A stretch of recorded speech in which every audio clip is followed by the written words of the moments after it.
No matter who we are never done healing.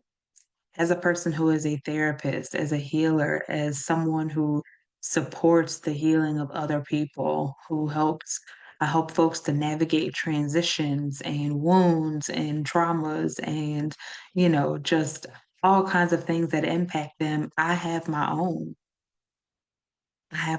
healing that I have to support myself through and that I'm in community around and that I get support within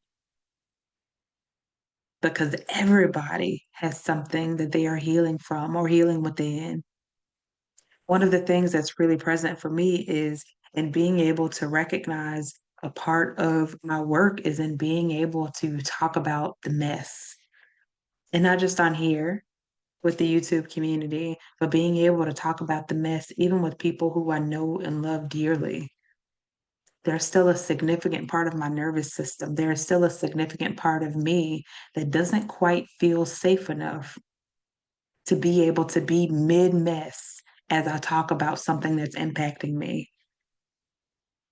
There's still a huge part of me that really struggles with being able to be mid grief, mid sadness, mid hurt, mid pain, mid anger, to be fully expressed in the mess of those things.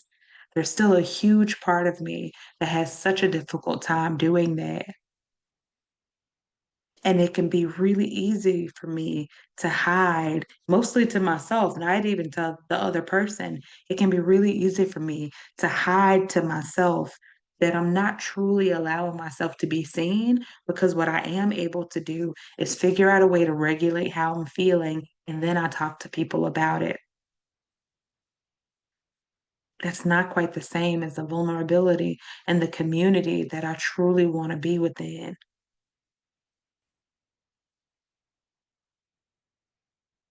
To have folks that I'm able to be vulnerable with and to allow myself to be vulnerable and held within the mid miss.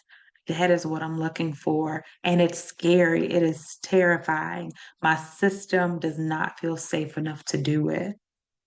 And it's not because of who I'm around. It's not because of who I'm in community with.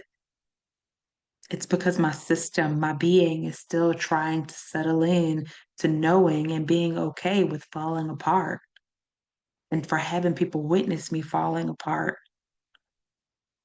and not being afraid that I'm no longer safe or not being afraid that their view of my sacredness wouldn't change.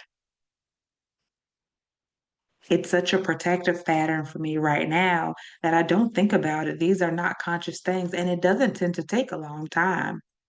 I work through the things that I experience. I talk about my community with them. I am vulnerable in sharing of the information. I'm even able to express and be feeling some of those emotions that's coming up. And the messy part is so contained that it's very clear that that is still a part of my work, part of the work that I'm engaging in. What comes to mind for me right now, too, is thinking of the people who often seem like they are always mid-miss, right? Like that there's always something going on, they are always expressive and this and that. And quite frankly, that's another way to hide. But that's that person's way to hide. That's that person's way to cope and way to protect themselves. And I would just say from my own experience, that person who is really expressive and always mid-miss, that protective pattern is just the other side of the same coin that I'm talking about. I'm never mid-miss. That's a protective pattern. That's a way to hide. That's a way to shield myself from a vulnerability that feels too out of reach.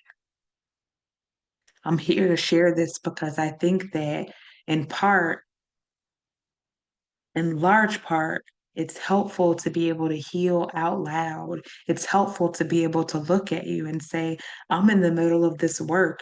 Do I know what's helpful? Yeah, doing soul work. There's no one, two, three quick step. There's no quick tip that I have for you. There's sitting with yourself, there's being aware, there's acknowledging, there is being willing to be still enough to recognize some of the ways that you're protecting you that can be really sophisticated, quite frankly. It's really sophisticated to be able to process through my feelings with people and to ensure I can do it in a way that I'm not a mess.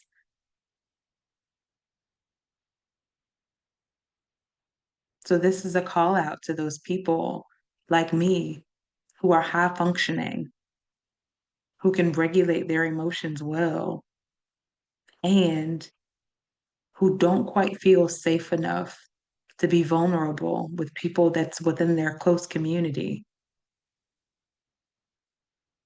who don't quite feel safe enough that people can hold them even when they are mid grief, mid sadness, mid hurt, mid mess. I see you. I am you. I know that something else is possible. And what's my job right now is to stay open to that possibility, not only being present in my life, but being something that I can remain open to. My only job is to be open to what I know is possible and perhaps even beyond what's possible. I'll see you all next time.